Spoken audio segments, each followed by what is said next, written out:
Okay, so like all individuals, even companies require money. It's needed to buy assets, to pay down debt, as working capital, as growth capital, etc., which is why companies raise funds via different methods such as an IPO, FPO, a rights issue, a QIP, that is a qualified institutional placement, debentures, bonds, commercial papers, bank loans, venture capital, private equity, crowdfunding, and very specific to this video, there's a word you might have heard quite often, which is preferential allotment. In the past 6 months, companies like Vodafone Idea, IFCI, Adani Green, Fineotex Chemicals, Himadri Specialty, etc. In fact, over 100 companies have taken this route to raise capital, and my interest in this topic propped up as I noticed many news headlines linking a company's preferential allotment to a surge in its stock price. Of course, this could also have been a coincidence, which is why I have divided this video into two parts. In part 1, we'll understand the basics. What is preferential allotment? How is it done? What are the rules around it? The benefits and stuff like that. And in the second part of this video, I'll use data to showcase if there is indeed a strategy around using this preferential allotment information and profiting from it. Not much, a 98% return is what I got mota mota. But come to think of it, one can also look at this video as a sequel to the one on shameless cloning. And thank you so much for watching and sharing that video. The stats have been absolutely amazing.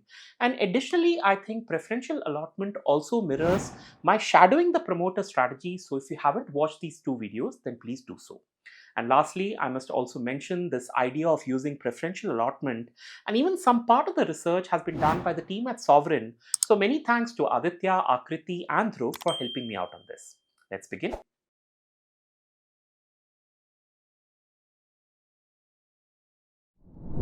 Okay, so what is meant by preferential allotment? Well, very simply, it's a scenario where a company raises funds from a select group of investors by issuing them new shares, often at a price that is lower than the market value. So essentially, some preference is given to specific entities, which can include the current shareholders of the company, the promoters, strategic partners, and even outside parties. On the question of why companies opt for the preferential allotment approach, well, the simple answer is that when it comes to raising funds, one should understand that it's not feasible to be always issuing securities to the public at large, and that's because, firstly, things like an IPO, FPO, public bond, rights issue, etc., are very time consuming and they are also a very expensive option. Instead, by offering shares to a relatively smaller set of individuals, this task can be done much faster and it saves a bunch of money. The company can then put that additional capital to use across a range of activities, but generally it's been seen that there are two major purposes here.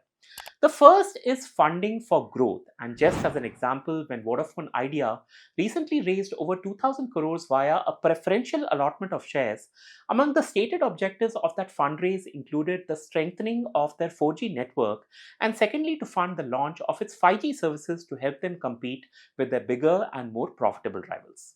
In the same line of thought, companies also engage in strategic partnerships, as another telecom player, Bharti Airtel, did in July of 2022 when it approved the preferential allotment of over 7 crore shares to Google, amounting to a 1.2% shareholding in the company post the issuance of new equity shares.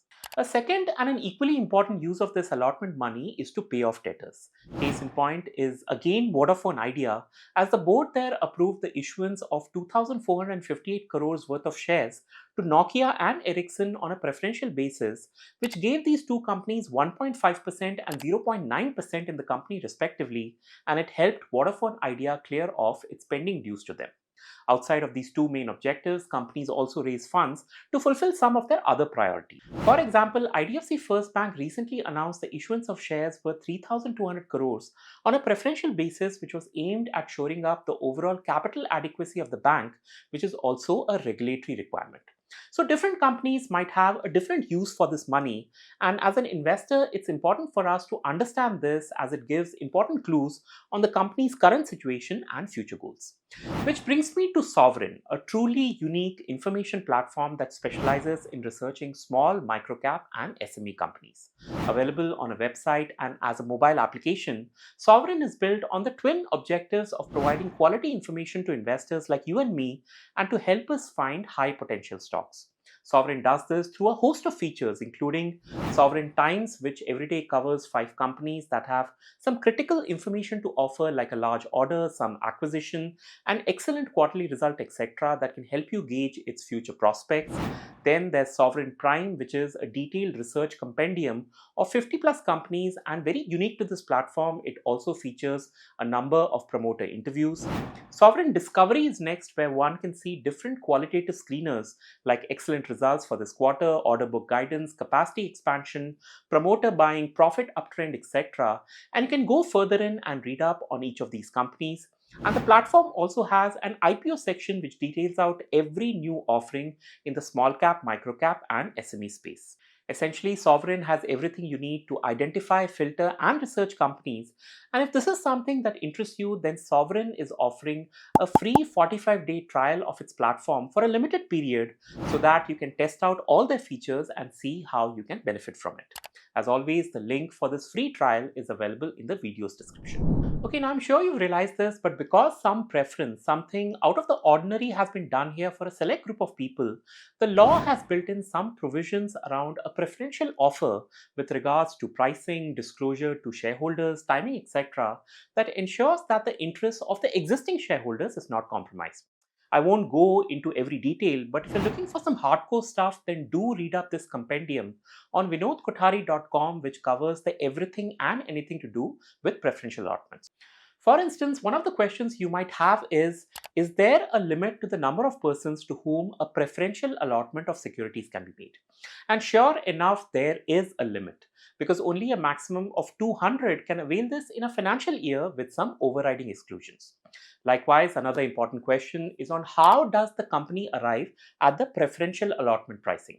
It's an important question, and for this, the SEBI has put together a methodology which you can read up here, but more importantly, as retail investors, we ought to be glad that there is a method to the pricing, because had it not been there, it might have led to a number of aggrieved investors, like what happened with PNB Housing, the Carlyle Group, and the company's retail shareholders before the SEBI stepped in.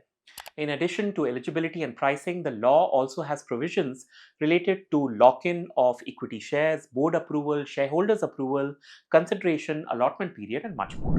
Okay, so as you might have figured out by now, a preferential allotment is often the preferred route for promoters, strategic investors, HNIs, and also marquee investors, like how Mukul Agarwal, Madhusudan Kela, Abacus Funds, and Plutus Wealth participated in a recent raise by SG Mart Limited. Now, as I said earlier, the preferential route is fast, it's less expensive, often comes at a discount for participating investors. And even when I look at it from a retail investor's point of view, well, firstly, I think preferential allotments are a lot better than a promoter increasing his or her ownership via the open market route. I say this because, at least in this case, a preferential allotment has to be announced to the stock exchanges first, which gives retail investors a better awareness of the promoter's intentions. Secondly, since these allotments are often used as growth capital, by allowing a promoter to maintain his or her shareholding percentage, it not only serves as an encouragement to the promoter, but in the long run, and since this is growth capital, such a transaction often ends up adding value and wealth across shareholders.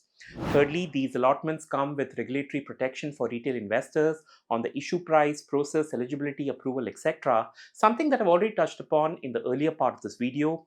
And finally, a preferential issue is a strong positive signal of the company's future growth prospects to the investment community, which is something I'm really banking on when creating a strategy around using this type of information. Okay, now that I've said it, let's build out the strategy, and the big question we are trying to answer is, does the preferential issue of equity shares, so does this exercise give a boost to the stock price of that company? It's a very valid question, because ideally it should go up, right? I mean, these investors, Ashish Kacholia, Madhusudan Kela, Vijay Kedia, etc., would definitely have been impressed by this company. That's why they're putting in their hard-earned money inside it, right? Ab keh nahi sakte. Kuch bhi ho sakta hai, which, by the way, is also the name of a brilliant autobiographical play by Anupam Kher. If you haven't watched it, I'll highly recommend it. Anyway, so as I always do, I did a quick check. I took a list of stocks I have mentioned or shown in this video so far. I mapped the issuance date, the issuance price, and the stock's current market price, and here are the results. Remarkably, 4 of the 17 stocks here have more than doubled in price, with one stock, TCC Concept Limited, having grown by 700% in the last 7 months. In fact, had I invested in these 17 stocks on their respective day of preferential allotment, this portfolio would have yielded me a return of 137%. Yes, 137%, which is a lot higher than the 35 to 50% return that the Nifty 500, Midcap 150, the Small Cap 250, or the Nifty Microcap 250 have delivered during the same period. Actually, even if I ignore that big 700% return that the TCC stock gave me, still the annualized return of this revised 16 stock portfolio would come to 61.8%, which means as a concept, this strategy of identifying and investing in companies that have gone through a preferential allotment seems like a viable strategy. But nevertheless, I'll still urge you not to make any conclusions yet. I'll be doing another data study in just a minute, but before that, a question you might have by now is, where can I source this preferential allotment information from? Well, one source that's accessible to all of us is the news. So platforms like moneycontrol.com, Economic Times, Mint, etc. And one can always set up an alert on Google for the term preferential allotment or preferential issue. A second source to procure this information is via the official channels. So you can read through corporate announcements that appear on a real-time basis on the websites of the Bombay and the National Stock Exchange. Or what you can also do is go to nsaindia.com/company listing/corporate filings PREF, and you'll get a list of companies that are opting for preferential allotment. For example, if you want to know what Oriana Power is up to, just click on the zip icon, extract the folder, click on the relevant PDF, and you'll receive the exact communication that has been filed by the company with the exchange. And finally, a third way of sourcing such companies is to go via aggregation platforms. For instance, on screener.in, one can go to latest announcements, which comes under the tools category. Then simply add preferential allotment as a filter, and you'll start seeing company announcements on the platform, which you can then read through, research, and then make up your mind. And I think this is where Sovereign has an advantage, because as an aggregation platform, it not only compiles the preferential issuance bit as a separate bucket, but it also gives us a history of what's happening with the company, along with financial information and also some useful metrics. I'm sure we can all understand the utility of something like this, so do sign up for their free trial, which is a good 45 days using the link in this video's description. Okay, so I promised another data study, right? And because this one is specific to mid caps and especially small caps, I shamelessly, and this should not come as a surprise to you anymore, but proudly and shamelessly, I extracted the last 2 years of preferential issuance data that the team at Sovereign had published on their platform. This came to a little over 106 companies to be precise. And the small change I did here is that instead of taking the date on which the preferential shares were issued, I took the date on which the company received the board's approval, which I'm sure you'll all agree is a more relevant date for investors like us.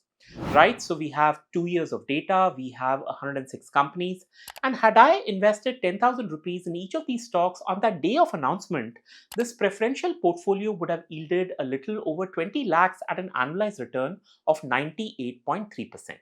In comparison, the Nifty Microcap 250 index, which by the way has had an amazing run in the last 2 years, would have underperformed by a mile and would have delivered a return of only 66.8% per this simulation. On a constituent basis, almost 3 out of every 4 companies I tracked delivered an annualized return of over 20%, with the lion's share of the pie going to companies that had done over 100% in returns. My point is, you can look at it whichever way you want, but preferential issues do carry some weight to it, some upside to it, which is what this analysis seems to suggest. Of course, not everything will be an upside, and we have seen almost 20% of companies in our own data set delivering negative returns even in a strong bull market period.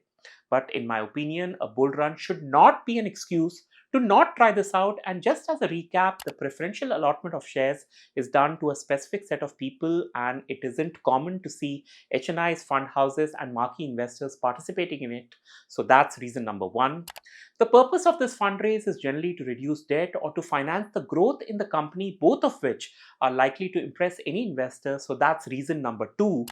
And finally, there is some historical data we have, the 2 data studies I presented today, which suggest that companies that do preferential allotments generally show a better performance in the stock market, at least in the short run, as compared to the benchmarks. Of course, please use your common sense. We've learned a bunch of techniques, a lot of screening filters on this channel. So please use that when selecting stocks, even from a preferential issuance list. I sincerely hope you found this research useful and informative.